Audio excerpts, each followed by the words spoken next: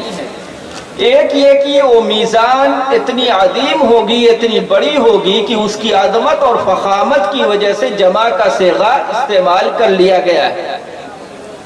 اور ایک قول یہ بھی ہے کہ یہ موازین جمع جو ہے یا متعدد جو ہوں گی تو یہ تعدد اعمال کے لحاظ سے ہوں گی کہ بندوں کے اعمال الگ الگ طرح کے ہیں، اس لیے ہر عمل کے لیے گویا کہ الگ الگ ترازو استعمال کی جائے گی۔ جیسے ہم دنیا کے اندر دیکھتے ہیں کہ الگ الگ چیزوں کو تولنے کے لیے الگ الگ قسم کی ترازویں استعمال کی جاتی ہیں، اور بعض حضرات نے اس کو اشخاص کے تعدد کے لحاظ سے جمع کا صیغہ لانے کو فرمایا گیا۔ القسط یہ الموازین کی صفت ہے، اور یہ مصدر ہے، اور مصدر نہ تثنیہ لایا جاتا ہے نہ جمع، اس لحاظ سے القسط مفرد کو موازین کی صفت قرار دیا گیا ہے۔ اور بعض حضرات نے یہ کہا کہ یہاں پر مضاف مقدر ہے، یعنی وَنَضَعُ الْمَوَازِينَ ذَوَاتِ الْقِسْطِ، تو اب مطابقت ہو جائے گی، پھر کوئی تعویل کی ضرورت نہیں۔ اور بعض لوگوں نے کہا کہ یہ نصب جو ہے القسط پر یہ صفت کی وجہ سے نہیں بلکہ مفعول لأجل ہی ہونے کی وجہ سے ہے، یعنی وَنَضَعُ الْمَوَازِينَ لِأَجْلِ الْقِسْطِ، کہ ہم موازین کو، ترازوؤں کو رکھیں گے انصاف کے لیے۔ تو اللہ تبارک و تعالیٰ انصاف فرمائیں گے، اس لیے ترازویں رکھی جائیں گے۔ تو وضع میزان یہ اپنے حقیقی معنی میں ہے، یعنی اللہ تبارک و تعالیٰ میزان کو رکھیں گے لوگوں کے اعمال کو تولنے کے لیے۔ یہی اہل سنت والجماعت کا اور جمہور علماء کا مذہب ہے۔ معتزلہ نے یہاں پر دوسرا معنی اس کا لیا ہے کہ وضع میزان جو ہے یہ کنایہ ہے عدل اور انصاف قائم کرنے سے، یعنی حقیقت میں میزان نہیں رکھی جائے گی بلکہ انصاف کرنے سے یہ کنایہ ہے۔ لیوم القیامہ، قیامت کے دن۔ تو لام کو فی کے معنی میں بھی قرار دیا گیا کہ یہ فی کے معنی میں ہے، اور دوسرا قول یہ ہے کہ یہ لام توقیت کے لیے ہے کہ قیامت کے دن کے وقت میں گویا کہ یہ میزان قائم کی جائے گی، اور ایک قول یہ بھی ہے کہ یہ تعلیل کے لیے ہے، اور یہاں مضاف مقدر ہے لحساب یوم القیامہ، قیامت کے دن حساب و کتاب کے لیے وہ انصاف والی ترازویں رکھی جائیں گی۔ اب اس کے بعد مصنف نے آگے فرمایا کہ وَأَنَّ أَعْمَالَ بَنِي آدم وَقَوْلَهُمْ يُوزَنُ، اس میزان میں جو ترازویں قیامت کے دن رکھی جائیں گی، لگائی جائیں گی، ان ترازوؤں میں کیا چیز تولی جائے گی اس کو بتلایا کہ بنو آدم کے اعمال تولے جائیں گے اور ان کے قول کو تولا جائے گا۔ تو بنو آدم کے سب اعمال اور ان کے قول تولے جائیں گے۔ تو اب اعمال کو جمع استعمال کیا ہے مصنف نے، اور قول کو واحد استعمال کیا ہے۔ ویسے بعض نسخوں میں جمع بھی ہے، جیسے کہ قابسی کا نسخہ جو ہے بخاری کا، اس میں وَأَقْوَالَهُمْ ہے، تو اب یہ دونوں اعمال اور اقوال دونوں ہی جمع ہو جاتے ہیں، تو پھر اس لحاظ سے مطابقت ہے۔ لیکن اگر وَقَوْلَهُمْ مفرد ہو، جیسا کہ اکثر نسخوں میں ہے اور یہاں پر بھی وَقَوْلَهُمْ مفرد ہے، تو اعمال کو جمع اور قول کو مفرد لانے میں نکتہ یہ ہے کہ اعمال کا صدور مختلف جوارح اور اعضاء سے ہوتا ہے، عمل مختلف اعضاء سے آدمی کے صادر ہوتے ہیں، اور قول کا صدور ایک عضو سے یعنی صرف زبان سے ہوتا ہے، تو اس کا مصدر اور صدور کی جگہ چونکہ ایک ہے، اس لحاظ سے مصنف نے قول کو مفرد ذکر کیا ہے۔ تو اعمال بنی آدم اور ان کے اقوال تولے جائیں گے۔ اب یہاں مصنف نے جو قول کے تولنے کی بات ذکر کی ہے، اس پر بعض لوگوں نے یہ اشکال کیا ہے کہ متکلمین وغیرہ جو کلام کرتے ہیں وزن اعمال کا، تو اس میں وہ صرف اعمال کے وزن کی بات کرتے ہیں، اقوال کے وزن کی بات نہیں ذکر کرتے ہیں۔ پھر مصنف نے قول کا اضافہ کیوں یہاں کیا ہے؟ تو اس کا جواب یہ دیا گیا ہے کہ جو روایات مصنف کو اپنی شرط پر ملی وزن اعمال سے متعلق، ان میں اقوال کے وزن کا ہی تذکرہ تھا، اعمال کے وزن کی صراحتاً جو ہے کوئی ان کو اپنی شرط پر روایت نہیں ملی، اس وجہ سے انہوں نے اقوال کا اضافہ کیا اور اسی کے ذریعے گویا کہ اعمال کے وزن کو بھی ثابت کیا۔ اور یہاں پر بھی جو روایت آ رہی ہے اس میں بھی کلمتان ہی کا ذکر ہے، جس کے وزن کی بات ہے، جو قول ہی ہے۔ اور اسی طرح سے بنی آدم، اب یہ بنی آدم عام ہے، لیکن یہ عام مخصوص منہ البعض ہے، عام مخصوص منہ البعض، جسے آپ اصول فقہ میں پڑھ چکے ہیں۔ یعنی ظاہر تو یہ اس کا معنی ہے کہ تمام بنو آدم کے اعمال اور اقوال کا وزن ہوگا، لیکن تمام نہیں، اس میں سے کچھ مستثنیٰ ہیں۔ وہ مستثنیٰ کون ہے؟ حضرات انبیاء کرام، ان کے اعمال کا وزن نہیں ہوگا، اس لیے کہ وہ سب معصوم ہیں۔ اور اسی طرح سے وہ 70,000 افراد جن کے بارے میں روایتوں کے اندر ذکر کیا گیا ہے کہ وہ بغیر حساب کتاب کے جنت میں داخل ہوں گے، تو اب ایسے لوگوں کا وزن نہیں ہوگا۔ تو یہ اس میں سے کچھ لوگوں کو خاص کر لیا گیا ہے۔ تو بنو آدم کے یعنی اعمال وزن کیے جائیں گے۔ اب یہاں پر علماء نے ایک گفتگو یہ بھی کی ہے کہ کافروں کے اعمال کا بھی وزن ہوگا یا نہیں۔ تو اس سلسلے میں امام بیہقی رحمۃ اللہ علیہ نے یہ فرمایا ہے کہ کافروں کے اعمال کا بھی وزن ہوگا، اور اس کی دو صورتیں ہوں گی۔ ایک یہ کہ کافر کا کفر اور اس کی معصیتیں جو ہیں ان سب کو ایک پلڑے میں رکھ دیا جائے گا، اور دوسرا پلڑا اس کا خالی ہوگا، اس میں چونکہ کوئی نیکی ہے نہیں اس لیے وہ خالی ہوگا۔ اور بعض لوگوں نے ایسے کافروں کے بارے میں یہ کہا کہ جن کے اعمال کے اندر صرف کفر ہی کفر ہے، معصیت ہی ہے، ان کا بھی وزن نہیں ہوگا، بلا وزن ہی وہ کیا ہے جہنم میں ڈالے جائیں گے۔ البتہ وہ کفار جن کے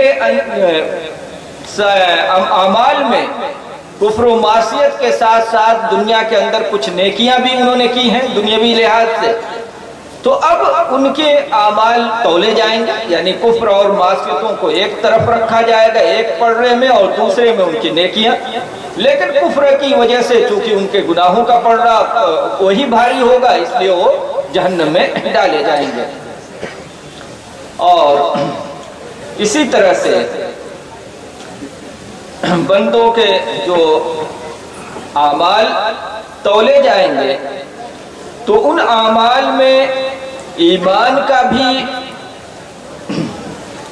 وزن کیا جائے گا یا نہیں، اس سلسلے میں بھی علماء کی رائے مختلف ہے۔ بعض علماء نے تو یہ کہا کہ ایمان بھی تولا جائے گا نیکیوں کے ساتھ، اور اکثر علماء نے یہ کہا کہ ایمان نہیں بلکہ باقی اعمال کا وزن ہوگا، باقی جو اعمال ہیں ان کا وزن ہوگا۔ اور پھر اسی طرح سے یہاں پر علماء نے ایک بس یہ بھی ذکر کی ہے کہ یہ وزن جو ہوگا تو یہ براہ راست اعمال کا وزن ہوگا یا صحائف اعمال کا وزن ہوگا یا اشخاص کا یعنی عاملین کا وزن ہوگا، تو اس سلسلے میں بھی تینوں قول ہیں۔ بعض حضرات نے تو یہ کہا کہ اعمال ہی کا وزن ہوگا، اور امام بخاری رحمۃ اللہ علیہ کی بھی یہی رائے ہے، اکثر علماء کی یہی رائے ہے کہ خود اعمال ہی تولے جائیں گے، اور اس روایت سے بھی یہی معلوم ہوتا ہے کہ کلمتان جو ہے آگے جو ثقیلتان فی المیزان فرمایا گیا کہ یہ کلمے ہی میزان کے اندر رکھے جائیں گے اور یہ خود وزنی اور بھاری ہوں گے، تو اعمال کا وزن کیا جائے گا۔ اور بعض حضرات نے یہ کہا کہ صحائف کا یعنی اعمال ناموں کا وزن کیا جائے گا، میزان میں جو چیز رکھی جائے گی وہ لوگوں کے اعمال نامے جس میں ان کی نیکیاں اور گناہ لکھے گئے ہوں گے ان کو تولا جائے گا، صحائف کو۔ اور ان حضرات نے اس سلسلے میں جو دلیل دی ہے وہ حدیث بطاقہ کو پیش کیا ہے۔ حدیث بطاقہ یعنی جس کے اندر نبی کریم صلی اللہ علیہ وسلم نے یہ فرمایا کہ اللہ تبارک و تعالی قیامت کے دن تمام مخلوق کے سامنے میری امت میں سے ایک فرد کو الگ فرمائیں گے اور اس کے اعمال نامے کو اس کے سامنے رکھا جائے گا، اور اس کے اعمال نامے جو ہیں 99 دفتر ہوں گے، 99 دفاتر میں اس کے اعمال لکھے ہوئے ہوں گے، اور وہ اعمال جو دفاتر ہوں گے وہ تا حد نگاہ مثل مد البصر کہ جہاں تک نگاہ جائے گی وہاں تک ان اعمال نامے اس کے پھیلے ہوں گے، تو اس طرح کے 99 دفاتر ہوں گے، اور ان سب 99 دفاتر کے اندر اس کے گناہ لکھے ہوئے ہوں گے۔ تو یہ سب دفاتر اس کے سامنے جب پیش ہوں گے تو اللہ تبارک و تعالیٰ فرمائیں گے کہ یہ تمہارے اعمال ہیں، کیا کوئی اس میں سے ایسا عمل ہے کہ جو تم نے نہ کیا ہو، میرے فرشتوں نے ظلم کر دیا ہو اور لکھ دیا ہو؟ تو وہ کہے گا کہ نہیں ہے میرے رب، ایسی کوئی بات نہیں ہے، یعنی یہ سب گویا کہ میرے ہی گناہ ہیں۔ تو اللہ تعالیٰ فرمائیں گے کہ آج کے دن تم پر کوئی ظلم نہیں ہوگا، تمہاری ایک نیکی ہمارے پاس ہے، اور اس کے بعد ایک پرچہ رقعہ نکالا جائے گا، بطاقہ کہتے ہیں کارڈ کو کہہ لیں آپ، رقعہ کہہ لیں، پرچی کہہ لیں، تو ایک پرچی گویا کہ نکالی جائے گی جس پر کلمہ شہادت لکھا ہوگا، اشہد اللہ الہ الا اللہ واشہد ان محمد رسول، تو یہ کلمہ شہادت لکھا ہوا ہوگا، تو پرچی اس کو دی جائے گی کہ یہ ایک نیکی تمہاری ہمارے پاس ہے، اور آج چونکہ کسی پر ظلم نہیں ہوگا لہذا تم یہ نیکی بھی لے جاؤ اور اپنے اعمال کا وزن کراؤ، وزن کے پاس تم موجود رہو۔ وہ بندہ کہے گا کہ اتنے زیادہ گناہوں کے مقابلے میں یہ 99 دفتر جو نگاہ جہاں تک جا رہی وہاں تک پھیلے ہوئے ہیں، اس کے مقابلے میں یہ پرچی کی کیا حیثیت ہوگی؟ تو اللہ فرمائے گا کہ نہیں، آج تم پر کسی طرح کا کوئی ظلم نہیں ہوگا، تم اس کے وزن کے پاس حاضر رہو، موجود رہو۔ چنانچہ اس کا وزن کیا جائے گا تو اس کی ایک نیکی جو ہے وہ ایک پلڑے میں رکھی جائے گی، اور دوسرے پلڑے میں اس کے وہ معصیت والے 99 دفاتر جو ہیں، رجسٹر ہیں، جو نگاہ جانے تک پھیلے ہوئے ہیں، ان سب کو ایک طرف رکھا جائے گا۔ اور پھر اس کے بعد وہ چھوٹی سی پرچی جس پر کلمہ شہادت لکھا ہوا ہوگا، وہ پلڑا جھک جائے گا، بھاری ہو جائے گا، وزنی ہو جائے گا، اور روایتوں میں ہے کہ دوسرا پلڑا جو ہے تاشت، ہلکا ہو کر اڑ جائے گا، وہ اتنا اوپر۔ تو اب اس روایت سے یہ معلوم ہوا، اس میں آگے یہ بھی ہے کہ اللہ کے نام کے ساتھ اس سے وزن میں کوئی چیز بڑھ نہیں سکتی ہے۔ تو اب کلمہ شہادت کے مقابلے میں کوئی بھی چیز اس سے زیادہ وزنی نہیں ہو سکتی ہے۔ تو اب اس روایت سے، اس حدیث بطاقہ سے لوگوں نے یہ ثابت کیا ہے کہ اس سے معلوم ہوتا ہے کہ صحیفہ اعمال جو ہے، اعمال نامے جو ہیں وہ تولے جائیں گے، نہ کہ اعمال۔ تو ان لوگوں نے یہ دلیل دی ہے۔ اور بعض حضرات جو کہتے ہیں کہ خود عاملین کو تولا جائے گا، عمل کرنے والوں کو ہی تولا جائے گا میزان کے اندر، ان لوگوں نے اس سلسلے کی روایات کو پیش کیا ہے۔ ان میں سے ایک روایت حضرت عبداللہ ابن مسعود رضی اللہ تعالیٰ عنہ کے متعلق ہے کہ حضرت عبداللہ ابن مسعود رضی اللہ تعالیٰ عنہ کی پنڈلی ذرا پتلی تھی، پتلی دبلی تھی، جس کو دیکھ کر صحابہ کرام ہنسنے لگے۔ تو اس پر نبی کریم صلی اللہ علیہ وسلم نے فرمایا کہ رجل عبداللہ اسقل فی المیزان من احد، کہ حضرت عبداللہ ابن مسعود کی یہ پنڈلی، یہ پیر، یہ ٹانگ، جس کے دبلے اور پتلی ہونے کی وجہ سے تم ہنس رہے ہو، یہ میزان کے اندر احد پہاڑ سے بھی زیادہ بھاری اور وزنی ہے۔ تو اب اس سے معلوم ہو رہا ہے کہ خود اس عامل کو ہی تولا جائے گا۔ لیکن ان مختلف روایتوں میں تطبیق علماء نے دی ہے اور بعد میں ترجیح کی صورت اختیار کی ہے۔ تو تطبیق دینے کے لیے، جمع کرنے کے لیے بعض حضرات نے یہ کہا کہ کبھی اعمال تولے جائیں گے تو کبھی صحائف تولے جائیں گے اور کبھی خود عاملین کو تولا جائے گا۔ اور جو لوگ ترجیح کے قائل ہیں وہ فرماتے ہیں کہ راجح جو ہے وہ پہلا ہی قول ہے، یعنی خود اعمال کو ہی تولا جائے گا، اور اس کے علاوہ جو روایات ہیں وہ روایات مؤول ہیں، ان کی تعویلیں کی جائیں گی۔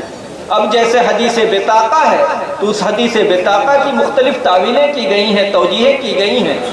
مثلا یہ کہ وہاں پر حدیث بطاقہ میں جو اس صحیفے کے وزن کی جو بات ہے، تو اس صحیفے کے اندر بھی اصلاً جو وزن پیدا ہوگا وہ عمل کا ہی وزن ہے، تو عمل کی وجہ سے ہی وہ وزن پیدا ہوگا، تو اصلاً جو وزن ہے وہ عمل کا ہے، نہ کہ اس کاغذ اور ٹکڑوں کا۔ اور بعض حضرات نے یہ کہا کہ صحیفے کے اندر جو حدیث بطاقہ میں ہے،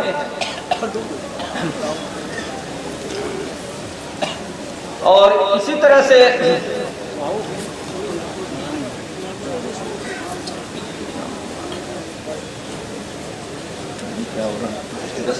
کتنے بجے ختم کرنا؟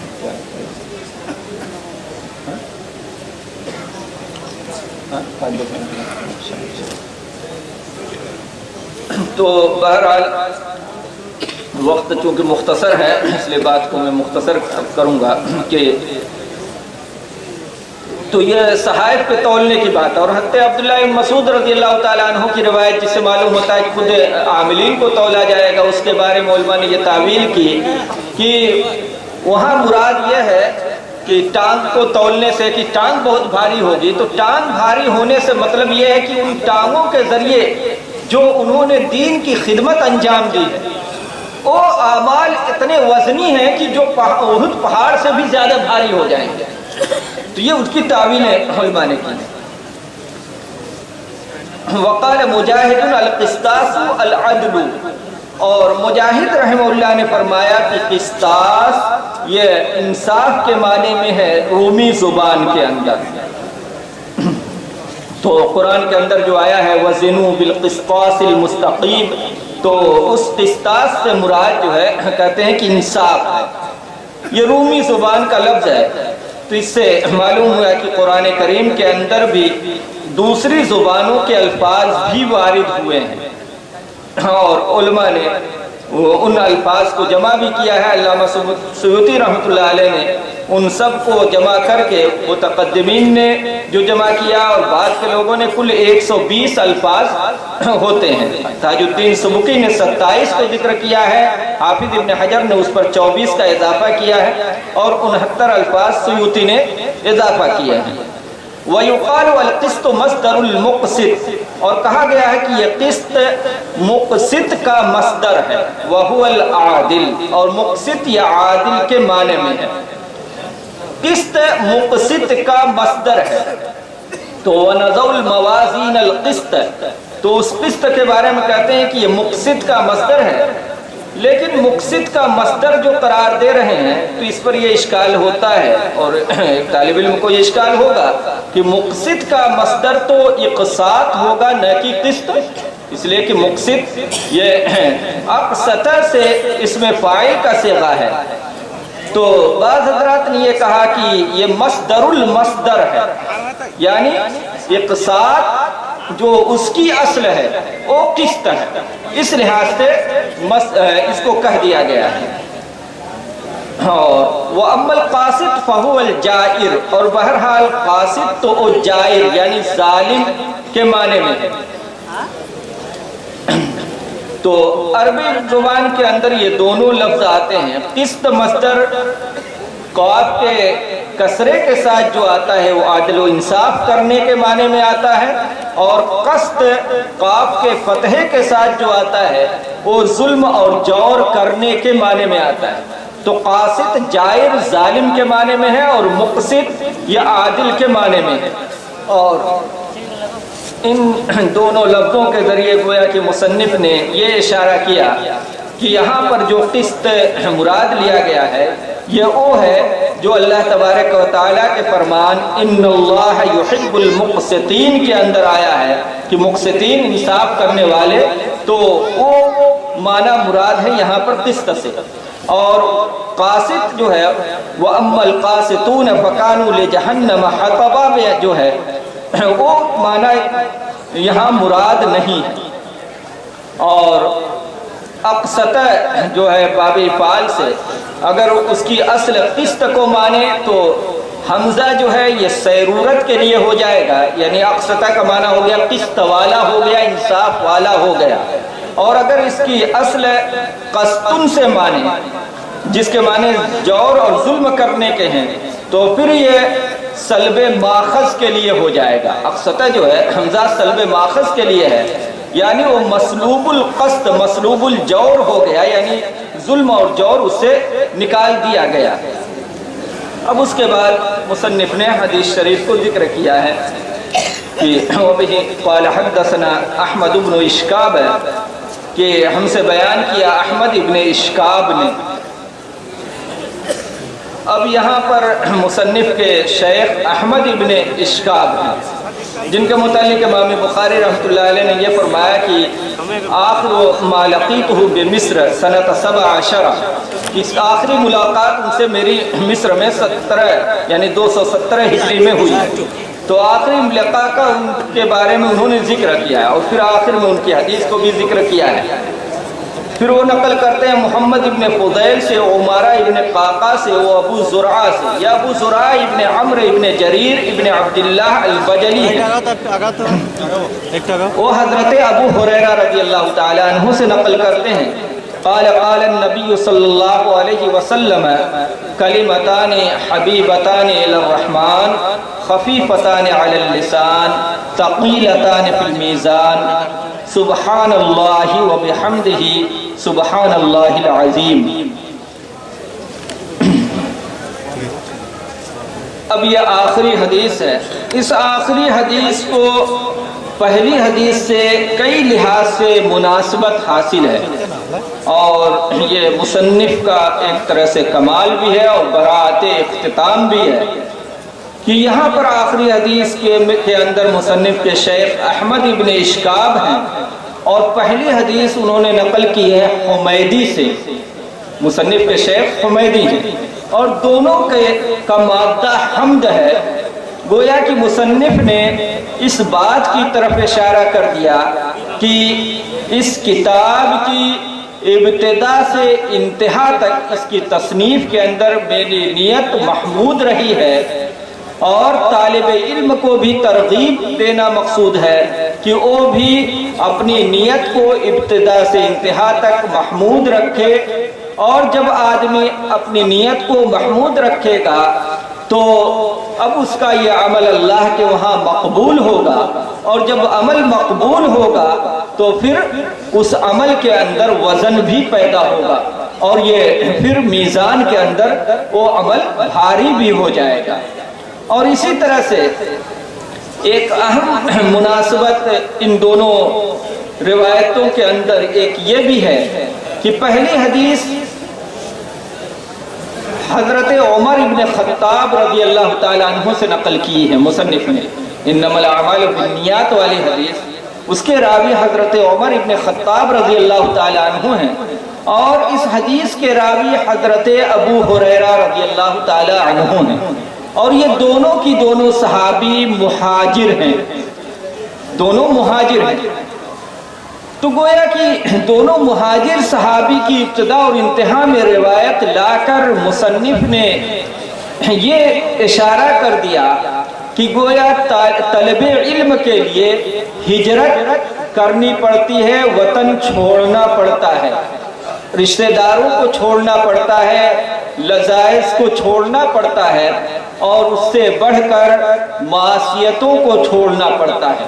اس لیے کہ حدیث شریف کے اندر ہے کہ المسلم من سلم المسلمون من لسانہ ویدہ والمہاجر من حجر ما نہى اللہ عنہ، کہ مہاجر حقیقت میں وہ ہے جو ان چیزوں کو چھوڑ دے جن سے اللہ نے منع کیا ہے، اللہ نے جن چیزوں سے روکا ہے ان کو چھوڑ دے، وہ حقیقی مہاجر ہے۔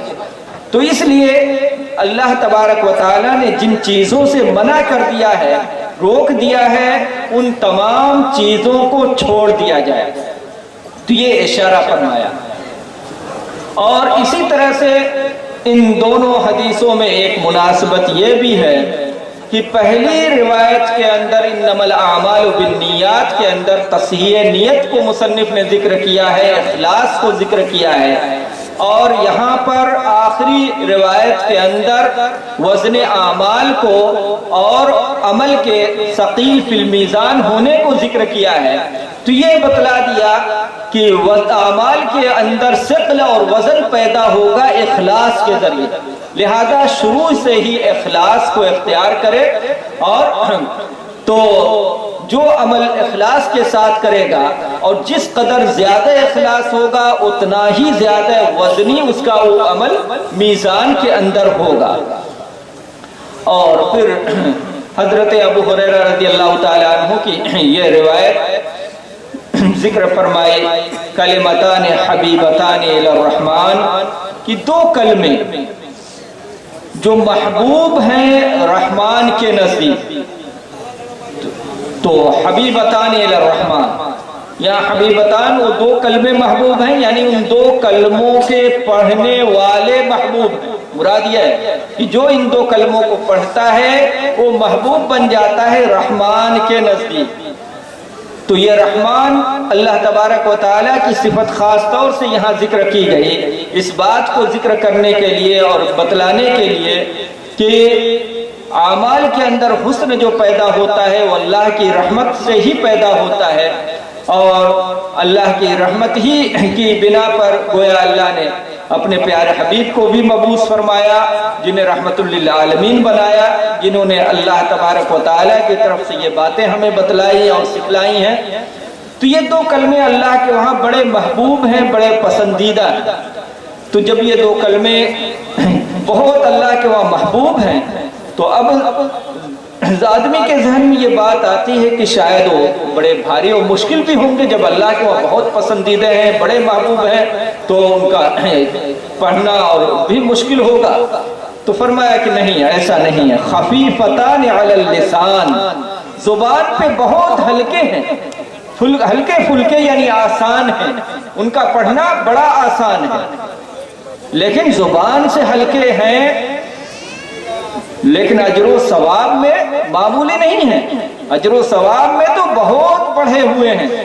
اس کو فرمایا کہ ثقیلتان فی المیزان، میزان کے اندر وہ دونوں کلمے بہت بھاری ہیں، بہت وزنی ہیں۔ اب یہ خبر اور اس کی صفتیں ذکر کر کے تشویق پیدا کی ہے کہ وہ دو کلمے آخر کیا ہیں جن کے بارے میں کہا جا رہا ہے کہ اللہ کو بڑے پسند ہیں، زبان پہ بڑے ہلکے ہیں، میزان کے اندر ترازو میں بہت وزنی ہیں۔ تو آدمی کو شوق پیدا ہوتا ہے کہ جانوں کہ وہ دو کلمے کیا ہیں۔ تو اس تشویق کے بعد پھر ان دو کلموں کو ذکر فرمایا گیا کہ سبحان اللہ و بحمدہ سبحان اللہ العظیم، یہ دو کلمے ہیں۔ ان دو کلموں کو پڑھنا بڑا آسان ہے، لیکن میزان کے اندر بڑے بھاری ہیں، بہت وزنی ہیں، اور جو پڑھتا ہے اس کو وہ اللہ کا محبوب بن جاتا ہے، اللہ کا محبوب بن جاتا ہے۔ تو سبحان اللہ، اس میں اللہ تبارک و تعالیٰ کی تنزیہ کو بیان کیا کہ اللہ تبارک و تعالیٰ تمام نقائص سے، تمام عیوب سے پاک ہیں، تو تنزیہ ہے۔ اور اللہ کی اس میں تنزیہ بیان کی گئی، تو اس تنزیہ کے ضمن میں اس سے التزامی طور پر گویا توحید کا معنی بھی نکل آیا کہ جو ذات تمام عیوب سے پاک ہے تو وہ ذات ہی عبادت کے لائق بھی ہوگی۔ تو گویا کہ لا الہ الا اللہ جو توحید کا معنی ہے وہ معنی بھی اس سے نکل آیا۔ وَبِحَمْدِهِ، اور ہم یہ آپ کی پاکی بیان کرتے ہیں آپ کی حمد کرنے کے ساتھ۔ تو ساتھ ہی یعنی ہم یہ پاکی جو بیان کر رہے ہیں اس پر آپ کی حمد بھی ہم کر رہے ہیں کہ آپ ہی نے یہ پاکی بیان کرنے کی ہمیں توفیق بخشی ہے، تو اس لیے ہم حمد بھی کرتے ہیں۔ تو حمد الحمدللہ کے معنی میں تو اللہ کی حمد کو یہاں ذکر کیا گیا کہ تمام تعریفوں کے لائق، تمام صفات کمالیہ کا حامل صرف ایک اللہ ہے، وہی ذات ہے۔ تو اس سے اللہ کی اکبریت کا معنی بھی نکل آیا کہ جو ذات تمام صفات کمالیہ کی جامع ہوگی وہ ذات سب سے زیادہ بڑی بھی ہوگی، تو اللہ اکبر کا معنی بھی اس سے التزاماً سمجھا جاتا ہے۔ اور بالکل یہی معنی سبحان اللہ العظیم کے اندر بھی ہے کہ سبحان اللہ کے اندر تنزیہ بھی ہے، اور التزامی طور سے وہ توحید لا الہ الا اللہ کے معنی کو بھی شامل ہے۔ اور العظیم جو عظمت کلی کا حامل ہے، اور جب عظمت کلی سب سے زیادہ عظیم ہستی ہے، سب سے بڑی ہے، تو اس کے اندر اکبریت کا معنی پیدا ہو جاتا ہے۔ تو گویا کہ یہ دو کلمے اپنے اندر ان چاروں کلمات کو سمیٹے ہوئے ہیں، سبحان اللہ، الحمدللہ، لا الہ الا اللہ، اللہ اکبر، ان چاروں کلموں کو ان دو کلموں نے سمیٹ لیا ہے۔ اور ان کے بارے میں حضرت سمرہ رضی اللہ تعالی عنہ کی ایک روایت ہے کہ احب الکلام الی اللہ سبحان اللہ والحمدللہ ولا الہ الا اللہ واللہ اکبر، کہ اللہ کے وہاں سب سے زیادہ محبوب اور پسندیدہ کلمے یہ چار ہیں، سبحان اللہ، الحمدللہ، لا الہ الا اللہ، اللہ اکبر۔ تو یہ چاروں کلموں کو یہ دو کلمے سمیٹے ہوئے ہیں، شامل ہیں۔ اور سبحان اللہ و بحمدہ کا پڑھنا بڑی فضیلتوں کا حامل ہے۔ ایک دوسری روایت جو متفق علیہ روایت ہے بخاری شریف کے اندر بھی، اس سے پہلے 948 صفحے پہ مصنف نے بھی اسے ذکر کیا ہے، حضرت ابو ہریرہ رضی اللہ تعالی عنہ کی روایت ہے، قال رسول اللہ صلی اللہ علیہ وسلم من قال سبحان اللہ و بحمدہ فی یوم 100 مرۃ حطت خطایاہ وان کانت مثل زبد البحر، کہ جو شخص ایک دن میں 100 مرتبہ سبحان اللہ و بحمدہ پڑھ لیتا ہے تو اس کے سب گناہ معاف کر دیے جاتے ہیں، چاہے وہ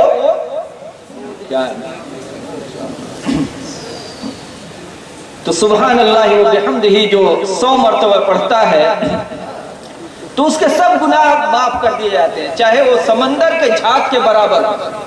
تو صرف ایک کلمہ پڑھنے پر، سبحان اللہ و بحمدہ، جب ایک کلمہ پڑھنے پر اتنی فضیلت ہے کہ 100 مرتبہ آدمی ایک دن میں پڑھ لے تو اس کے سب گناہ معاف ہوتے ہیں، تو پھر دونوں کلموں کو جو پڑھے گا تو اس کا اجر و ثواب تو اور بڑھ جائے گا۔ تو اس کا سبحان اللہ و بحمدہ سبحان اللہ العظیم، ان دونوں کلموں کو اگر آدمی پڑھے گا تو اس کے جو سیئات ہیں وہ معاف ہوں گے، اور اگر سیئات نہیں ہیں تو رفع درجات کا یہ باعث بنیں گے۔ تو اس لیے ان دونوں کلموں کی ایک تسبیح پڑھنے کو لازم کریں کہ سبحان اللہ و بحمدہ سبحان اللہ العظیم، روزانہ ایک تسبیح یعنی 100 مرتبہ ہر آدمی پڑھے گا۔ سب لوگ اس پر تیار ہیں؟ ہاں، ہر آدمی کوشش کرے کہ ہم اس تسبیح کو روزانہ پڑھیں گے، اور ابھی بھی پڑھتے رہیے، بیٹھے پڑھتے رہیے سبحان اللہ و بحمدہ سبحان اللہ العظیم۔ تو بڑے جامع گویا کہ یہ کلمات ہیں، اللہ تبارک و تعالی کا محبوب بنانے والے یہ کلمات ہیں، جو کثرت سے پڑھے گا اللہ کا محبوب اور پیارا بن جائے گا۔ اور ایک روایت میں حضرت عبداللہ ابن مسعود رضی اللہ تعالیٰ عنہ نے نقل کی ہے کہ حضرت نبی کریم صلی اللہ علیہ وسلم نے فرمایا کہ لقیت ابراہیم لیلۃ اسری بی فقال یا محمد اقرئ امتک منی السلام واخبرهم ان الجنۃ طیبۃ التربہ وعذبۃ الماء وانها قیعان وَأَنَّ غِرَاسَهَا سُبْحَانَ اللَّهِ وَالْحَمْدُ لِلَّهِ وَلَا إِلَهَ إِلَّا اللَّهِ وَاللَّهُ أَكْبَرُ۔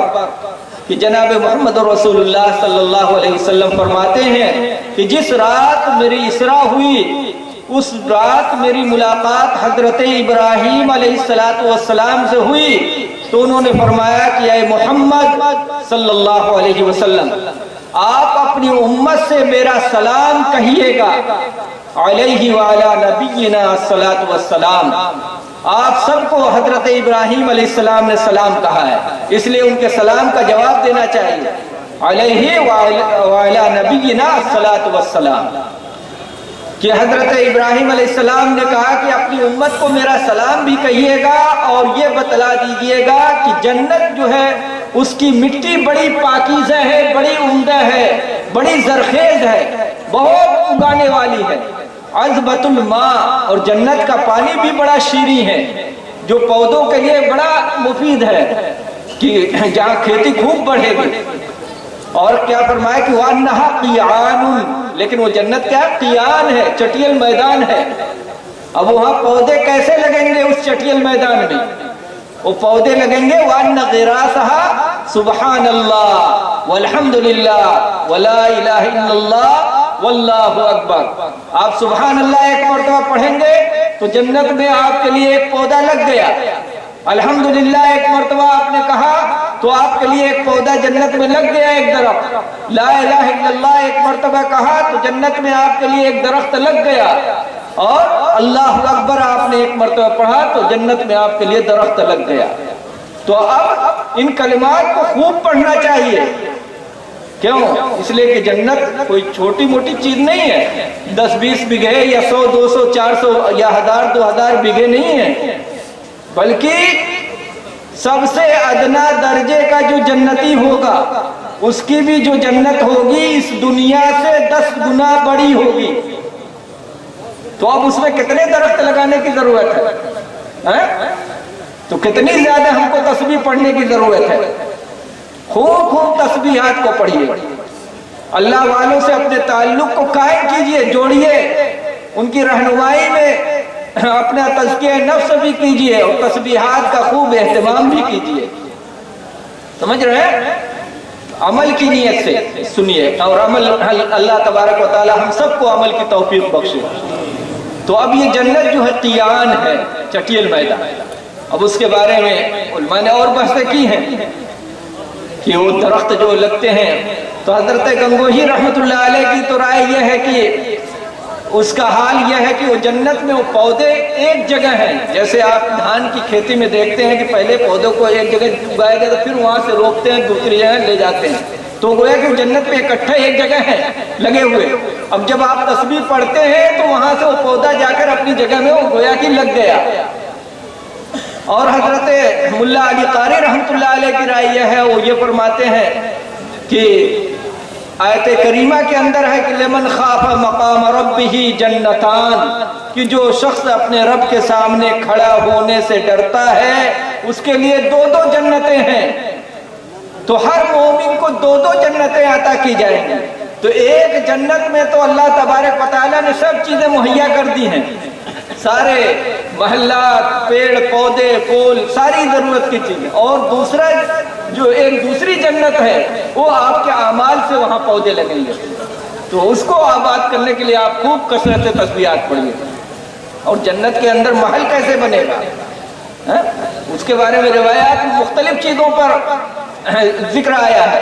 ایک روایت حضرت ابو ہریرہ رضی اللہ تعالیٰ عنہ کی ہے کہ آپ نے فرمایا کہ آپ صلی اللہ علیہ وسلم نے کہ من قرأ قل هو اللہ احد 10 مرات بني له قصر في الجنة، ومن قرأ 20 مرة بني له قصران، ومن قرأ 30 مرة بني له ثلاث. کہ جو شخص 10 مرتبہ قل هو اللہ احد پڑھتا ہے تو جنت میں اس کے لیے ایک محل تعمیر کر دیا جاتا ہے. 20 مرتبہ پڑھے گا تو 2 محل تعمیر ہو گئے، اور 30 مرتبہ قل هو اللہ احد پڑھے گا تو 3 محل تعمیر ہو گئے. تو اب بتائیے جنت بہت بڑی ہے تو وہاں زیادہ سے زیادہ محل کی بھی ضرورت ہوگی. اور وہ جنت کا محل، اب قل هو اللہ احد 10 مرتبہ پڑھنے میں کتنا وقت لگتا ہے. ابھی اگر کہا جائے کہ بنگال کا سب سے جو عالی شان محل ہے وہ آپ کو مل جائے گا، آپ بشرطے کہ 1 مہینہ مسلسل رات بھر آپ کو جاگ کر محنت کرنی پڑے گی. تو دیکھیے لاکھوں افراد ابھی تیار ہو جائیں گے اس کو حاصل کرنے کے لیے. اور کہا جائے کہ دنیا کا سب سے عالی شان محل مل جائے گا تو اس پورے سال چاہے رات بھر جاگ کر محنت کرنی رہے تو بھی کروڑوں لوگ تیار ہو جائیں گے. تو اللہ تبارک و تعالیٰ فرما رہے ہیں کہ 10 مرتبہ قل هو اللہ احد پڑھ لو تو جنت کے اندر ایک محل بن جائے گا. اور وہ جنت کا محل پوری دنیا یا دنیا کی کوئی چیز اس کے ذرے کے برابر بھی نہیں ہے. تو اب اتنا عالی شان محل بنانے کے لیے اگر ہمارے 5 منٹ 10 منٹ لگ رہے ہیں تو کیا مشکل ہے. اس لیے اس کا خوب اہتمام کیجیے. اللہ تبارک و تعالیٰ ہم سب کو عمل کی توفیق عطا فرمائے. تو بات بہت لمبی ہو گئی، وقت مختصر ہو گیا. اللہ تبارک و تعالی ہم سب کو اعمال کی اور نیک اعمال کی توفیق عطا فرمائے. اور بخاری شریف کے ختم پر دعا کی قبولیت یہ مجرب ہے، اور اللہ تبارک و تعالی دعاؤں کو قبول بھی فرماتے ہیں. اس لیے اہتمام کے ساتھ دعا بھی فرمائیں. حضرت دعا فرمائیں گے.